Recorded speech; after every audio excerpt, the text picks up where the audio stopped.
संगिना ब्रह्म आरो मुलुग बर'नि दिया फिल्म प्रडाक्शननिफ्राय मोनसे बाखनायथाव खामानि।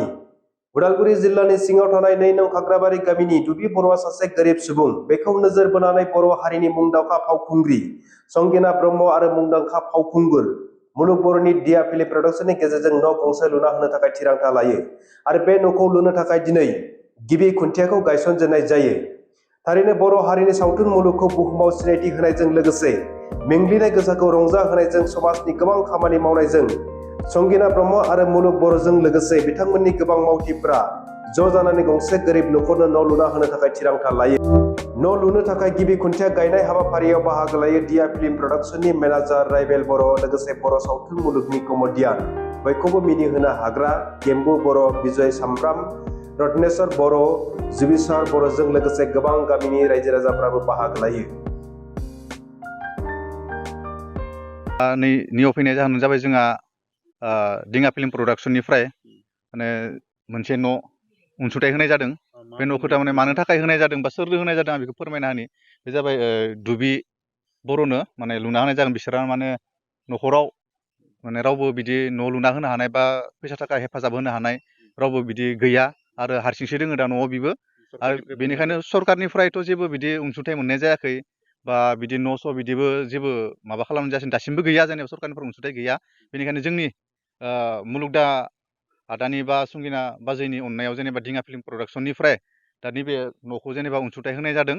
मानोना न'खराव जेबो गैयैनि थाखाय अननानै बेखिनिखौ माने सहाय जुग होनाय जाबाय आरो दा न'आ जाबाय 25 फुट गोलाव, बेनिफ्राय 18 फुट गुवार, 2 रुम जागोन, गेजेराव मोनसे पार्टिसनबो थागोन, बेरा थागोन, बेखिनियानो आरो ओमफ्राय दरजाया 2 जाहैगोन बिदि आरो दिङा फिल्म प्रडाक्शननिफ्रायनो। ओमफ्राय दा जोंहा फैबाय थादों दिङा फिल्म प्रडाक्शनानो जोंहा 2026आव जोंहानि फेब्रुवारिनिफ्राय जागायजेनसिगोन जोङो गोदान सावथुन। आरो बेयाव डिउडिनि जागोन बे जोंहा टाइटेला। बेनिखायनो बयबो जोंनि रायजो राजाफोरा जोंखौ हेफाजाब होयो बा संगिना बाजैखौ हेफाजाब होयो बा मुलुग आदाखौ हेफाजाब होयो। बेजों लोगोसे जोंखौबो बयखौबो माने फिल्म प्रडाक्शनखौ जेनेबा सापर्ट खालामनानै जोंखौ मोजां रोखोमनो जेनेबा सापर्ट खालामबाय थायो बा एसे आवगायनो चान्स होयो। बेखौ आंनिफ्राय बुंनाय जाबाय आरो। खुलुमबाय। जों दायो बेहाय न' लुनायनि माबायानो एसे फोरमायना होनोसै आङो। जोंनि डिमाकुसिनि थागिबि मानगोनां बिथां मुलुग बर' आदा आरो बिथांनि बिसि संगिना ब्रह्म बाजै, बिथांमोननि अनसायनायाव नै जोंनि उदालगुरि डिस्ट्रिक्टनि सिङाव थानाय खाग्राबारि ओनसोलनि दंपार गामियावहाय गंसे 2 नं खाग्राबारि बे गंसे न' लुनो जों आखायाव लादों आदा बाजैमोननि अनसायनायावनो। मानोना जा न'नि थागिबि बिथाङा हारसिङैनो दङ, जोबोर दुखु खस्थ'जों संसार जागासिनो। न'आबो गोबां बायला जिलासो, बिथांनि हेफाजाब बा न'खरनि मानसिफ्राबो नायनाय मानसि गैया होननाय बायदियानो।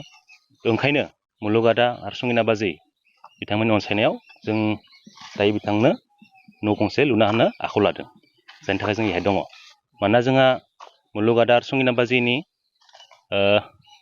बानजायनायावनो बिथांमोननि जोंहा मोनसे प्रडाक्शन दङ, फिल्म प्रडाक्शन, जायनि मुङानो जाहैबाय दिङा फिल्म प्रडाक्शन। आरो बे प्रडाक्शननि आं मेनेजार, जायनि थाखाय आं नोंथांमोननि सेराव फैबाय। आदा बिदिनो फैनो हायासै मुलुगदाया, आंखौनो बिबान होबाय एसे फोरमायनो थाखाय। बिदिनो जों थांनाय मास मोननैसो आगोलावनो तामुलपुर डिस्ट्रिक्ट नावकाटा ओनसोलनि सिङाव थानाय निदुवा गामियावहाय थांनाय 2 मासनि आगोलाव बिदिनो गंसे लुना होबाय न'। बिथांमोननि हालोदाबो एसे गाज्रिमोन, गोरिबनो, न'फ्राबो बायला जिलामोन। बिदिनो मुलुग आदा आरो संगिना बाजैमोननि अनसायनायाव हानायखिनिखौ बिथांमोना बिदिनो गोरिब न'खर नायनानै हेफाजाब खालामगासिनो, न' लुयै होनानै। जोङो थांनाय बोसोराव जोंनि जिथुनाखि फिल्म प्रडाक्शन दिङा, बिनि माबायावनो जों मोनसे फिल्म बानायदोंमोन, जायनि मुङानो जाहैबाय गाब गैजायख्लं। जों बिदिनो सावथुनबो बानायलाङो बिदि, आरो फारसेथिं गोरिब गुन्द्रा राहा गैयै न' बां गैयै मानसिफोरनो न'बो लुना होनाय जायो। बिदिनो दा रायजो राजा नोंथांमोनाबो जोंनि बे दिङा फिल्म प्रडाक्शनखौ अनसायलांबाय था, मदद होबाय था, बोर होबाय था, जाहाथे जों मोजां खामानि मावलांनो हायो। आरो फैगोन बोसोराव जों बिदिनो जोंनि दिङा फिल्म प्रडाक्शननि आन्दारावहाय मोनसे बर' आबुं सावथुन जों लानो आखायाव लादों, जायनि मुङानो जाहैबाय दौदिनि। दौदिनि मुङा थ' बे मुलुगादा आरो संगिना बाजै बिथांमोननि अनसायनायावनो बे सावथुनखौ जों बानायगोन बिथांमोनाबो हेफाजाब होगोन थागोन आरो लोगोसे जोंबो बयबो नै बिजय सोमब्राम दङ रत्नेस्वर फंबाय दङ फंबायजों आदा दङ जों गासिबो मोनसे न'खर बायदियै जों सावथुनखौ जाफुंहोगोन फैबाय थानाय दौदिनि आरो बेखौ रायजो राजा नोंथांमोना नायनानै जोंखौ अनसायहो जाहाथे जों आरो इयुनाव मोजां मोजां खामानि मावनो हायो लोगोसे मुलुगादा आरो संगिना बाजै बिथांमोननोबो रायजो राजा नोंथांमोना अननाय हो बोर हो जाहाथे बिथांमोनाबो दा जाबायदि न' लुना होदों बिदिनो मोजां मोजां खामानि मावलांबाय थानो हाथों इयुनाव रायजो राजा नोंथांमोनखौ आं खावलायहरनाय जाबाय